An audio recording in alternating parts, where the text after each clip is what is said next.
Hey guys. And Rhonda. Rhonda's here. Okay.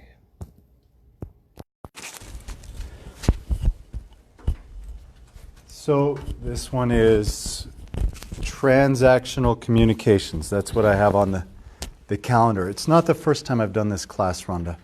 Do you remember being in it before? I'm not sure on this one. Okay. Let's go to the drive.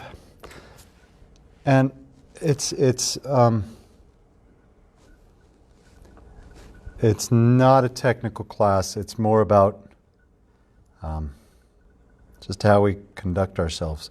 You've learned a lot of these things, and you could probably by now share some of your experiences with everybody. Okay. When did you start? We signed October 1. We got going after our family things we had happen in October. Yeah. We probably got started November 1.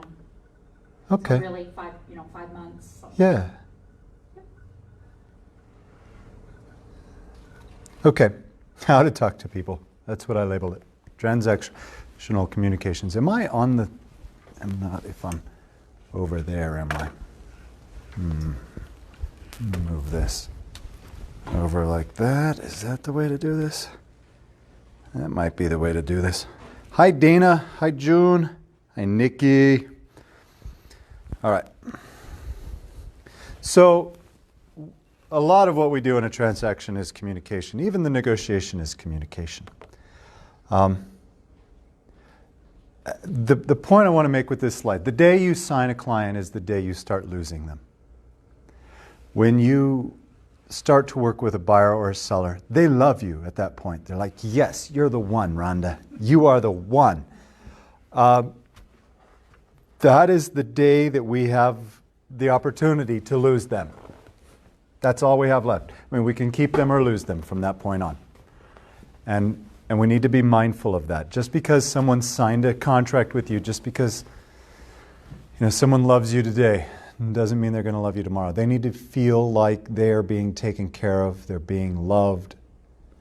And yeah, I thought that quote from Don Draper, the John Hamm, I liked Mad Men. Okay, when we're dealing with a buyer or seller, we always need to ask ourselves, who is the fiduciary? Who do we have that obligation to? It's your client. We work with these other agents very often, but we don't have the same obligation to them. We have to be honest with other agents, but we're not looking out for the other agent. We want to make the deal work, but we don't have an obligation to them. We have an obligation to our buyer or our seller. And so if you're in a deal and you're thinking, should I say this? The question you should then ask is, does it serve my client to say this? And does it violate Section 5.2 of disclosing things that I'm not allowed to disclose? Yeah. If you're in a negotiation and a seller says, counter this, but let them know that we might have some room, or something like that. If they tell you that, Then you could say those words. Yeah. Otherwise you don't say, but there's room. Exactly. And anytime they tell you that, it's better if it's in writing than just a conversation, to make sure there's not a miscommunication between you and the seller, to make sure that they really believe that and know that. So ask yourself, who's the fiduciary? Who do I owe that loyalty to when I'm communicating with a buyer, a seller, or another agent? And being the fiduciary, you also need to ask, am I suggesting this, doing this, having this conversation because it's better for me or better for my client? Because you need to look out for your client's interest over the other broker's interest, the other buyer or sellers, but even yours. Yeah. Their interests come before yours. I've already started to really turn the from you and guidance of just the wording too. I took an offer to their is a no. Yes, I right. did the work, but they're taking an offer. Yeah. They're writing an offer. I don't think we should accept that. No. Exactly. Yeah, not us. It's not about us. It's about them. Yeah.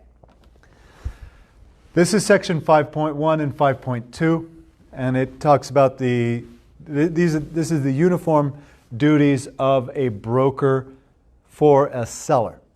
They're very similar for a buyer, but 5.1, broker must exercise reasonable skill and care for the seller, including but not limiting to the following: performing the terms of any written or oral agreement with seller, presenting all offers to and from seller in a timely manner, regardless of whether the property is subject to a contract for sale.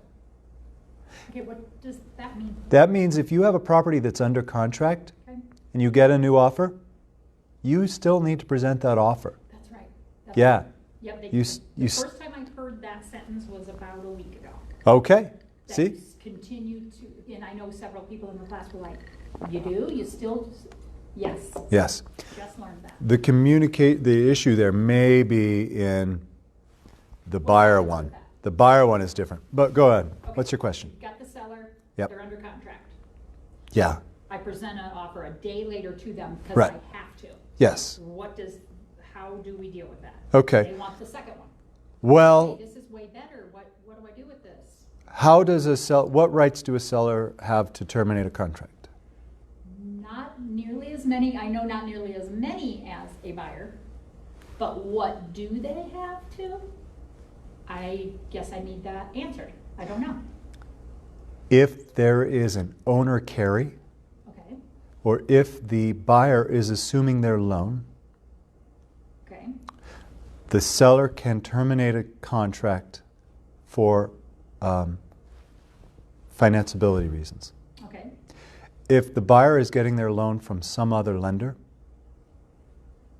They can't. seller can't cancel a contract. okay. So is that not very upsetting? Does that upset? It's very upsetting to them.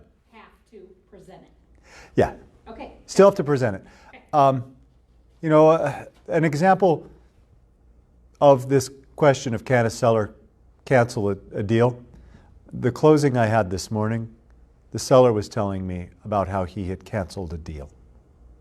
I said, "And what section of the contract did you use to terminate under?" He said, "I told the buyer I didn't like him and I wasn't going to sell my house to him." so you made it. And the buyer walked away. So he forced the buyer's side. He became Or was- so unpleasant that the buyer terminated. Gotcha. Yeah. And I suppose that's a remedy. If a seller refuses to sell, and this gets into a practical situation, if a seller refuses to sell, how does a buyer buy the property? If they're under contract. If they're under contract, I don't know. I mean, I guess they probably could, Can't force them to sit at a closing and sign closing documents. right? Yeah, you have to sue them. They'd have to sue them. You have to sue them. Okay. And so the question comes down to, if we're playing by the rules, the seller can't terminate. If we break the rules, we have to have a judge enforce the rules.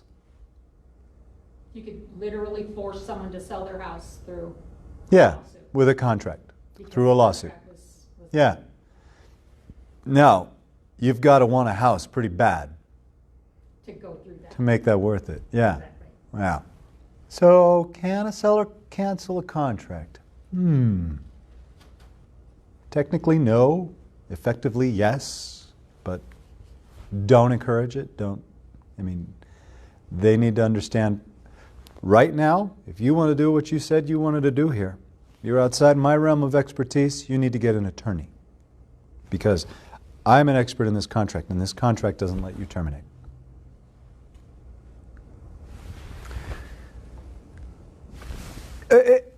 Still on this one, though, 5.1.2, you can, when you present that other offer, that second offer, you can make a counter that puts backup language That's right. Yeah. in that second that will make it a senior contract Okay. should the first fall out.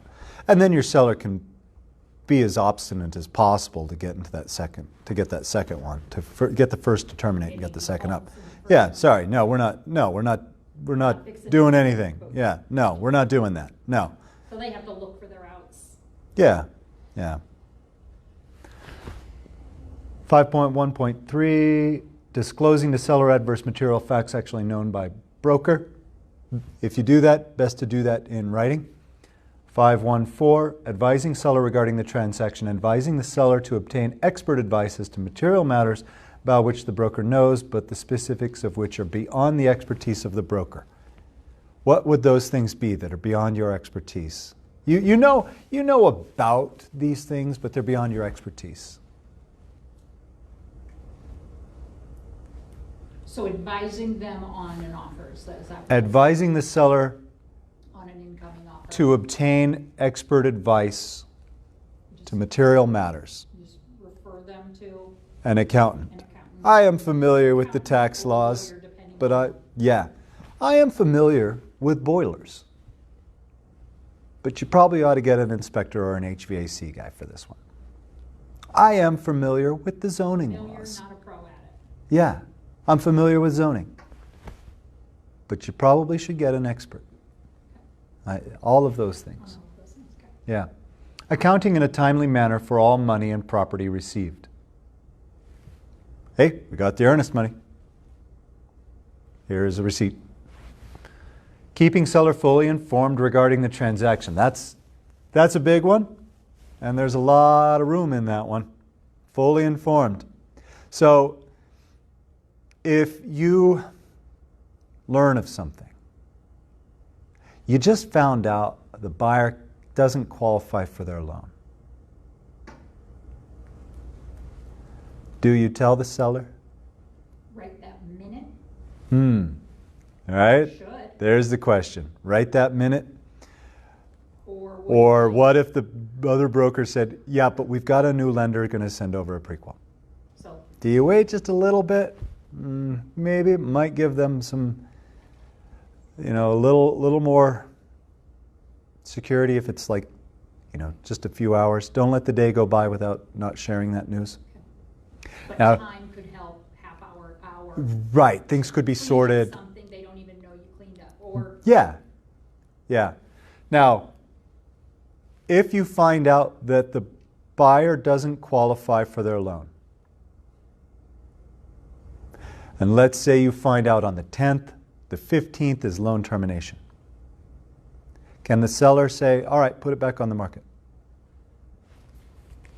yes, Is the house under contract still? yes, Can the seller terminate that contract? with that known information, Uh-huh. if it's in writing, Yeah, sure. Say you get an email from the lender saying, sorry, John doesn't qualify for the loan anymore. so I would say they're not still under contract. How does a contract end? So they're not actually terminating. They haven't terminated. There's another way a contract ends. Just it has to pass that date. Yeah, It isn't. or it closes, or you pass the close date. Gotcha. Or pass that deadline. Well, No, if you pass that deadline, if you pass the 15th, are you terminated? I would say you would be, because his loan wasn't proven to be clear.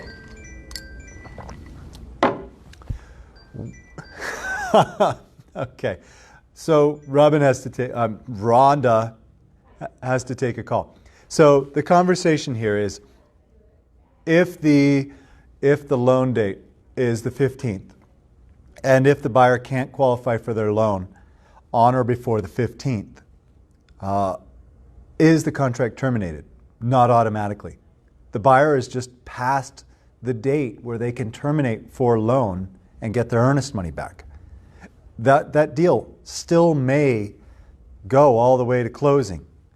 That contract may still go all the way to the closing date. And if the buyer fails to close on closing date, you're still under contract up to that point. It's kind of a zombie listing then. So it's at a point where you don't have a viable deal, but you still are under contract. So that can be interesting.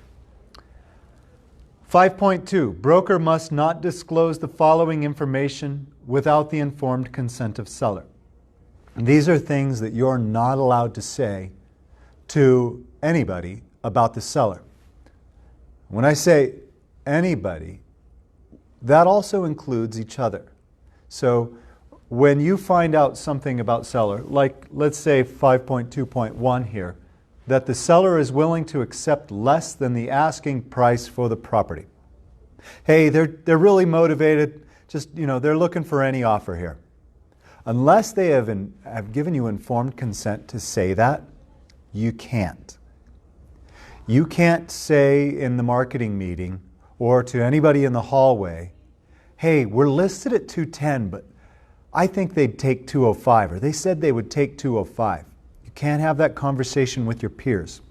You can have that conversation with me because I'm a supervising broker. You can have that conversation with Amanda.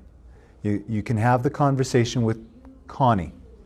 But you can't have it with each other because you're telling somebody who might be bringing an offer and negotiating against you that the buyer or the seller would be willing to accept less than the list price. So section 5.2.2, you can't discuss what the motivating factors are for the seller selling. Hey, they need to sell. Hey, Dana. Awesome. You want to come up closer? You can sit where my junk is. Yeah. I don't know, I'm hungry. Oh, I'm sorry, I ate it all. Just kidding. Sorry, I'm kind of sprawled out. So, section 5. We're talking about things that you can't disclose to anybody without the seller's informed consent. 5.2.2, what the motivating factors are for the seller to sell the property. Oh, he broke his leg. They're not really able to take care of the property. You can't say that stuff. You can't say why they want to sell to anybody, but again, me, Amanda, whatever. Oh, well, they're behind. He lost his job and they're behind on their payments. And don't disclose that. You can't. 5.2.3, that the seller will agree to financing terms other than those offered. We rarely have this one come up because we don't have financing terms negotiated very much. But that would be like they're doing an owner carry. Oh, they're willing to take $100,000 down when they're only willing to take $150,000. You can't disclose that. That's just another term of a deal. 5.2.4, any material information about seller unless disclosure is required by law or failure to disclose such information would constitute fraud or dishonest dealing. Any material information about the seller. Not about the house, that one's about the seller. Unless saying it would be dishonest or constitute fraud. Easy example of that would be FIRPTA. Not disclosing that you know they're a foreign national. 5.2.5, any factors or suspicions regarding circumstances that could psychologically impact or stigmatize the property. We're not allowed to say that. We're not allowed to say things that could impact the property. I sold a property in Basalt, and in the bathroom, the owner had put a shotgun in their mouth. I wasn't allowed to say that. The thing that made me feel better about the person buying it was she was the EMT who came on the call. So she knew. I didn't have to disclose it. There was, do you remember the Blair, it wasn't Blair? Blag. Yeah, I know the broker who sold that house. Wasn't allowed to disclose. Can I ask you a question? Yeah, absolutely. So, but neighbors do. Mm-hmm. Neighbors know what's going on in their neighborhood. Yeah. So, if there's something. I'll be back. Do you need me to pick anything up for that at 2:30? Jen got it all. Cool. So neighbors tell. Right. So then, do you get that? Right. If the neighbors tell the buyer now knows. You're not allowed to tell. You're not allowed to tell. And any agent who brings you an offer knows this rule. Right. And they know that, well, we found out about blah, blah, blah. Yeah, I know. You know, probably falls under things I'm not allowed to disclose to you. You know. You can ask your seller, because remember, this is without informed consent of the seller. You can ask your seller, hey, this is a thing. The community knows about it. Can I tell people about this thing? And it may not be like a huge public thing. It may be, oh, by the way, this is not about, what happened? Sorry, it went off. Yep, okay, this is about property. So this one is not about the seller. This one's about the property. Yeah. Okay, the next one. We're going to parse these out a little bit more too. This is from the exclusive right to buy. So they're very similar to the seller ones. Performing any terms in the offer, presenting all offers, disclosing adverse material facts actually known by broker. Actually known by broker. Well, I skipped over those too quick. 5.1.2. Presenting all offers to and from buyer in a timely manner, regardless of whether buyer is already party to a contract to purchase a property. So your buyer is under contract to buy that property, but they want to make an offer on this one. You have to present the offer. You have to present the offer. You need to explain to them how it may not be in good faith if they're just feeling this one out, and you know the issues that can be surrounding that. We'll talk more if you ever run into that. But you have to present that offer. Disclosing to buyer adverse material facts actually known by broker. So that, if you know things like about the Black House or whatever, you could disclose those. What is material? That gets to be a little, you know, would you like to know it if you were buying the property, I guess, could be the standard. Advising buyer regarding the transaction and advising buyer to obtain expert advice as to material matters about which the broker knows but specifics are not in your expertise, just like on the seller part. You know about zoning, but you're not an expert. You know about plumbing, but you're not an expert. Find them someone. You know about accounting, but you're not an expert. Accounting in a timely manner for all money, keeping buyer fully informed regarding the transaction. Letting them know what's going on, just like in the seller one. 5.2.1, buyer, this is what you're not allowed to disclose without their consent. 5.2.1, that buyer is willing to pay more than the purchase price offered for the property. Now, just like on a seller, if you're in a negotiation and they nudge them up. Let them know that we might, you know, when you make an offer, let them know, yeah, we'll look at a counter. But get informed consent on that. Discuss the negotiation plan with them. 5.2.2, what buyer's motivating factors are. They're moving here on May 1st. They've got to have a house by then. That hurts your negotiation. The buyer will agree to financing terms other than those offered. Any material information about buyer, you're not allowed to disclose any information about the buyer unless disclosure is required by law or failure to disclose information would constitute fraud or dishonest dealings. All of his money's from Coke.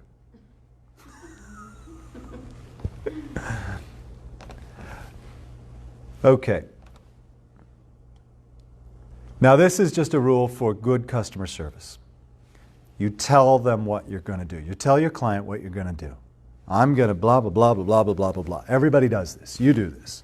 We're good at this. Oh, yeah, I'll find out about, oh, yeah, I'll market the property this way, right? It'll be on Facebook. It'll be on KWLS, 350 different websites. And we tell them all of these things. We're good at that. Do it. Tell them what you're going to do, then do it. Most of us are good at doing it. Everybody's good at promising. Most of us are good at fulfilling the promise. This next one is what we're not always good at. You want to guess?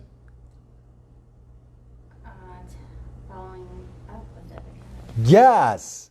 Yes. Oh, Travis. It's supposed to be tell them what you did. It's supposed to be tell them what you did. I'm going to edit that right now because I remember this happening on the last one. Tell them what you did. There we go. See, it's that easy. God, I love Google Slides. Tell them what you did. Okay. Yeah, there's so much that they don't realize how hard we are working. And they feel very often like, oh, I haven't heard from that, you know? Well, yeah, hey, by the way, post it on Facebook. Hey, by the way, it's now here. Hey, here's a link. You can see your property out there on the internet. Makes them feel good. This is one of those rules. Call your client before they call you.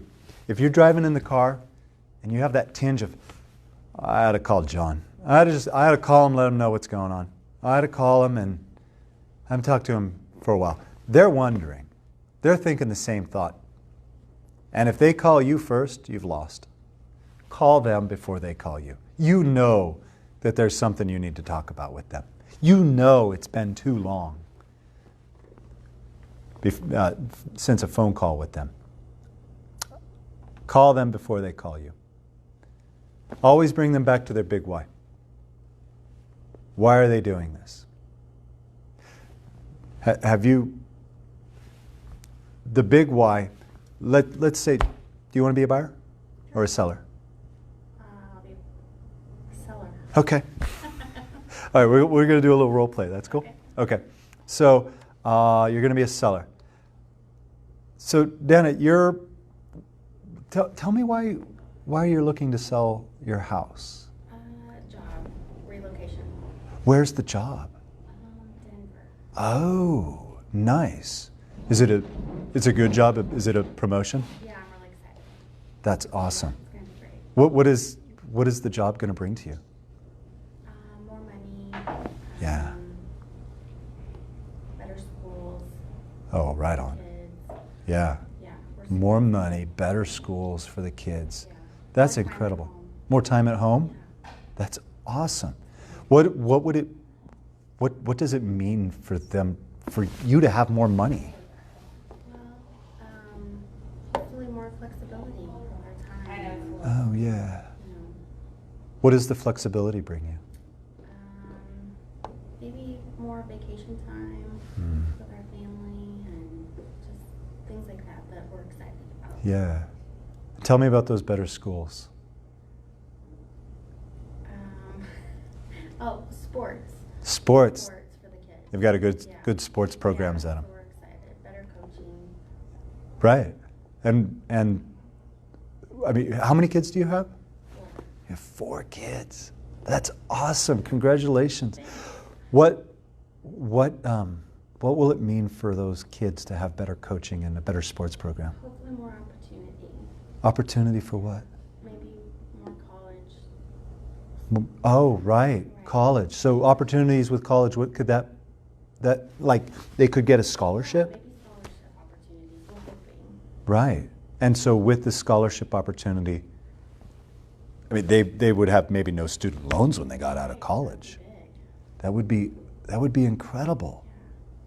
Oh, what could that mean for them? Like, can you imagine being 30 years old With no debt. with no debt, no college loans? Wow. Hard to think of. That I know, but that's incredible. So we really need to get this house listed right, Right. marketed right. We'd like to be over there in 90 days. 90 days. We have to position this perfectly in the market. Right. Seems like a good time to list. And that could lead to, wow, I mean, 90 days. no debt as your 30-year-old. You can do that, right, Travis? Yeah, we can do this. We just have to position it perfectly in the market. Right? Hi, Sherry. Huh? Okay, so you see how it's not about, well, we need a $35,000 net on this house. If you go through that, scholarships for your kids, 10 years, 15 years down the road. That's what selling this house means.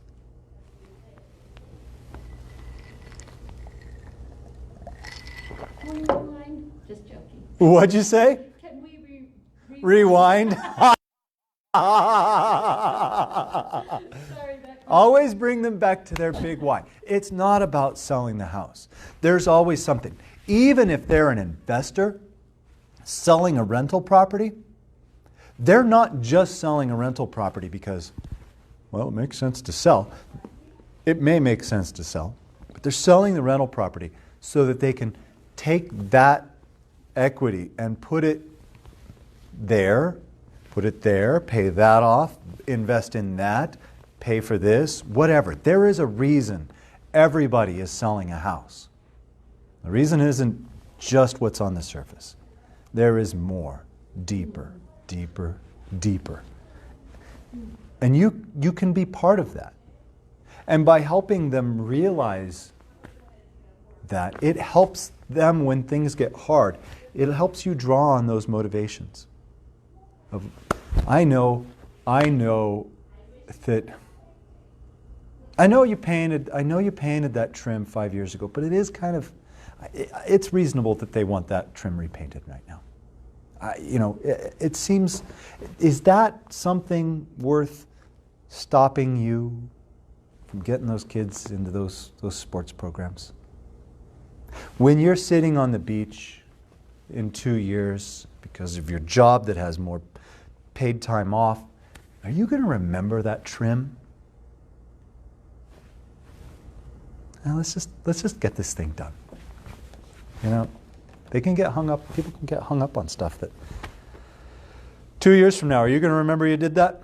No. Are you going to remember that you regrouted the bathroom? No.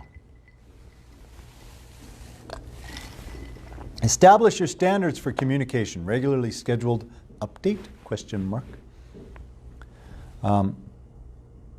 When you're working with a new buyer or a new seller, I will call you every Friday to let you know what's been going on with your listing through the week.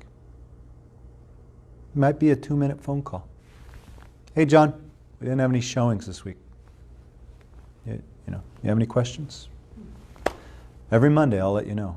So, we had one showing, but it canceled. That's all I've got for you right now. We're, hopeful. We've got this coming up. Just updates. Is it every Monday and Friday? Is it every Wednesday you do this? I will call you once a month to let you know what's going on with your listing. That seems like a little bit too much. Also, if it's a regularly scheduled thing, they won't call you on Thursday. How come we haven't had any showings this week? Because they know, tomorrow morning I'm going to get a call from Sherry. I'll ask her about this then. Whatever. Something to consider to be one of your standards. And if it is your standard, tell them. Do it. Tell them you're doing it. Hey, John, it's Travis. It's our Friday morning call. Oh yeah, he does call me every Friday. Reviewing documents over the phone. Okay. Very often, especially with our e-contracts, we have the ability to go show a house.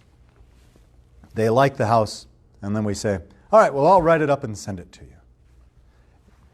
Maybe we're looking at houses at 3 and 4 o'clock, and you're going to go write it up and send it to them, and it's 8 o'clock. If you haven't before, I'm going to go from the best thing to do down to the worst thing to do. The best thing to do, still, in my opinion, is to go over a contract in person. You can see their body language. They feel more like asking you a question. I still don't sign things in person. This morning at 7 o'clock in my office, I was going over a contract with someone. We went over it, and then I said, all right. And I turned the monitor to him and handed him the mouse. I said, now click that. You can do that in person. You can have them e-sign in person. If you're using dotloop, it's, host in-person signing. If you're in person. Now, that's the best. Just down from there, if that doesn't work, that's why we were there at 7, was because he had to get to work. Yeah, it was 7. So I had to be there at 6:45, so I had to leave at 6. Anyhow. Next from that is going over a contract. A contract. We're going to, I know you're going to be, let's say this works really well for a listing. You're listing the property, they're going to Kansas. They're moving, they're gone. There's no chance that you guys will ever see each other in person again, because they're going to do a mail-out signing. You go over the documents, you go over a contract with them in person right there and discuss it. Okay, this is how a contract works. Now you'll know when we fill it out what it's going to look like. Then down from there would be they tell you they want to make the offer, or you have an offer coming in, whatever. Call them, say, hey, can we go over this offer at 6 o'clock tonight? Whatever the time is. 6 o'clock at night, you have your computer open, they have theirs open. Are you in front of your computer? Great, I'm going to send you this now. I don't like them to have it before I'm there on the phone with them. What can happen is it's 21 pages. It makes a new agent have anxiety, let alone someone who's not gone through real estate school. Think of what it does to a seller when they're like, oh my God, okay, property, the following legally described, is that really, imagine how deep down the rabbit hole you could go in anxiety with that big, nasty document. So the first time they see it, I like them to be on the phone with me. Okay, do you see the email? Yeah, okay, now click that button. Good. Now don't worry about the source of water disclosure right now, or source of water addendum. Go straight to the contract to buy and sell. And they're there with me, getting that comfort. Then down from there would be, hey, here's an offer. Let me know if you have any questions. Right? That would be awful. Unless you're dealing with the guy I closed one with this morning. He doesn't want to go over it with me. He sees it so often. He's an investor, buys and sells houses all the time. Problem is he thinks he knows everything. And he misses stuff. And so I still have to point things out to him. What was your question, Sherry? I was going to say, or like in my case where it's been your third offer. Mm-hmm. They're starting to get familiar with it. Yeah. And they realize, and you've told them, I've told them from the beginning, now when this comes over, it's going to be 19 pages. I know that's going to be overwhelming. Just realize there's a lot of it that is applicable. Yeah. And a lot that remains unchecked that is not. Yeah. So don't be overwhelmed. We'll go through the important parts that affect you together. Yep. And so I try to remove the anxiety before they ever even open it by saying that, like, don't faint. Don't freak out. faint when you You're see right. If they've seen it over and over in the past couple of weeks, Yeah. you'll get a feel for that. If your second or Yeah. third offer, you can pretty much say, I'm going to send this to you. I always do tell them, and by the way, I've had even a client check and say, do we need to put this in there? Oh yeah, they're starting to really know what's what, and you say, no, that doesn't apply on this one because blah blah Right. blah. Right. Yeah. So, just saying, Yeah. It's not been bad, it's worked out well, and it has been 8 o'clock at night. Right. Yeah. I know. I've been on the phone with you. Okay. Dates and deadlines. CBS Section 3. So how does this fall into communications? Well, you can, this is where you spend a lot of time when you're going over the contract. By a half hour in, they're like, wow, is this really, we're on page 3, is this really how long this is going to take? Because that summarizes most everything else in the contract. And so the dates and deadlines is a big deal. That is a big deal. People want to know when things are happening, when things need to be done by. There is is it on Dotloop? Is there a calendar on Dotloop? Hey Amanda, is there a calendar on Dotloop? Yep. That you can put dates and deadlines? Okay, I know there is on CTME. You mean like as far as? On CTME, you can have a contract and say, create a calendar. And it'll take It doesn't do that. and it'll do a calendar that shows this deadline is there, there, there, and there. No. Okay. If you have dot loop, think about making that for your buyer or seller. Just taking, an Excel calendar template and putting in on April 3rd, inspection deadline, title deadline, appraisal deadline, and giving them that. It'll make them feel good. It's a thing that they'll probably pull it up more than anything. Also, communicate with them the deadlines. Hey, the title deadline was today. We got the title commitment yesterday. You remember that email? That sort of thing. So that they know that things are being watched. So that they know the deadlines aren't just wisping by. That's one of the things you can talk about on the Friday or Monday call.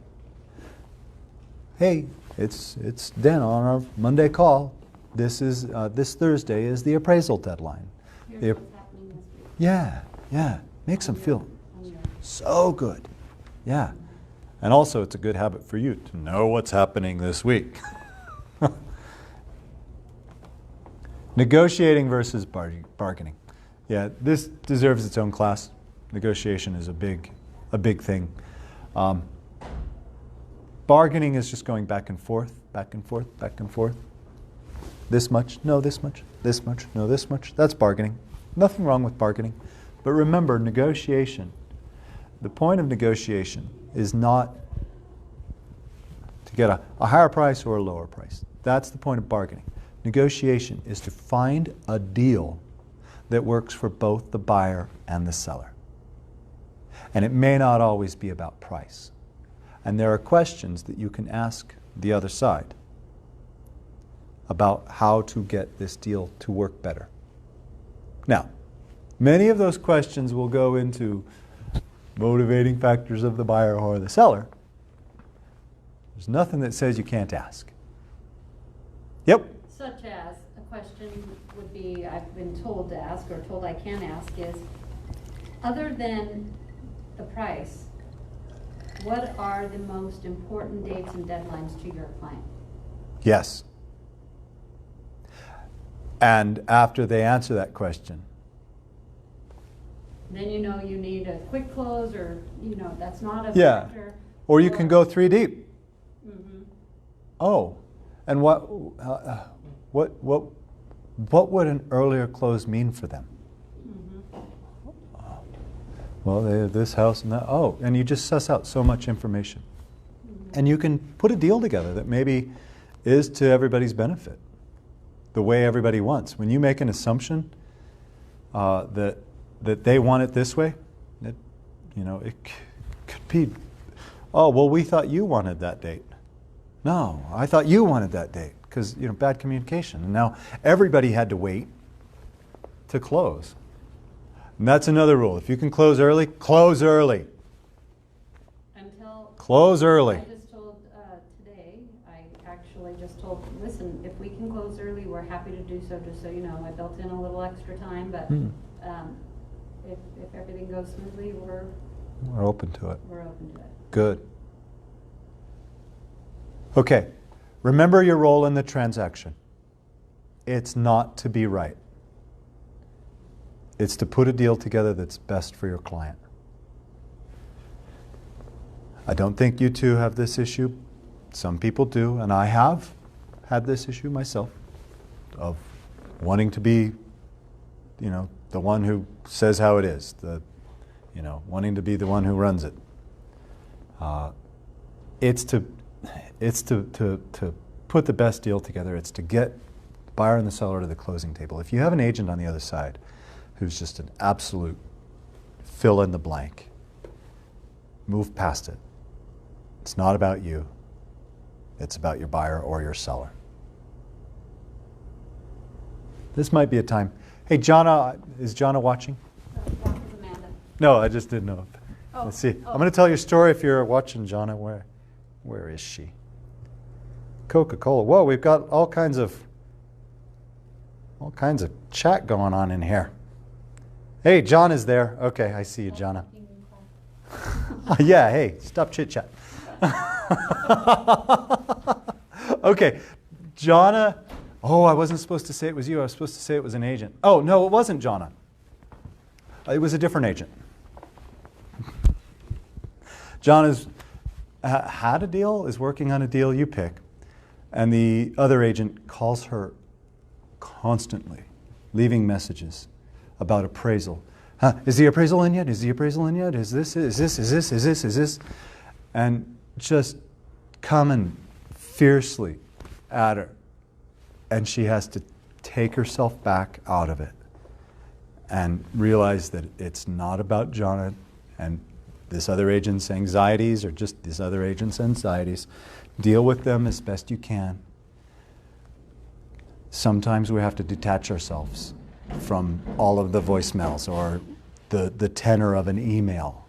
We have to, back up, back out of it, and just do what's best for the transaction. Keep it even. Keep it calm.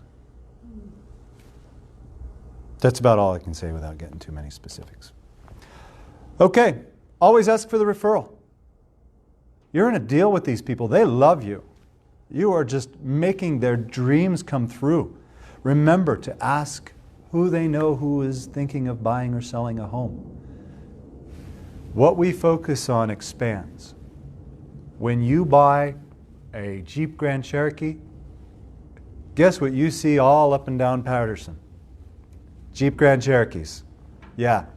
When your kid's in lacrosse, oh, you're in lacrosse too. Oh, everybody who's lacrosse.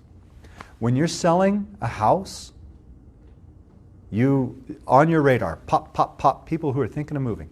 Oh, we were thinking of moving too. Buyers, same story. They pop up all over the place. So don't wait till after the transaction to ask for referrals.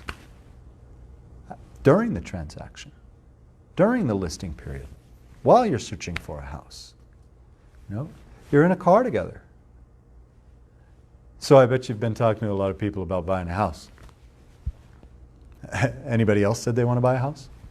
Something like that. Or who would you like to be your neighbor once we close this deal? Have any friends that you would like to live with? Yeah, that's a good one. Who would you like to be your neighbor? And that is the last slide in this class, and it is 5 minutes to 2.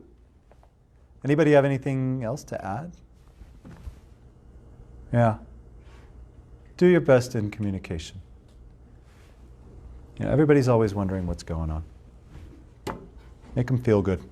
They'll love you for it. Thanks for coming, guys. Are you coming for ice cream? I have a 2 o'clock appointment. Oh, no. Where is it? Oh, you're coming back? Just in my office. Oh, 2 o'clock. Okay. I was going to bring you ice cream. Oh, that was nice. Yeah. See you in a little bit. Okay, bye. Bye. Thank you. Thanks for coming. Back for ice cream. Hey, it's looking good. All right, let me see what these comments are. Boo. We've got boo. I don't know what that's about. Now that I should probably start at the top here. Okay, Nikki. Hello. Oh, that was Dana. Is there vodka? Oh, that was a turmeric kombucha. No. Always kills me when people ask, where are they selling? Yep. I'm one of those. Selling my mother-in-law's Coca-Cola. All right. Bye, guys. Thanks for watching.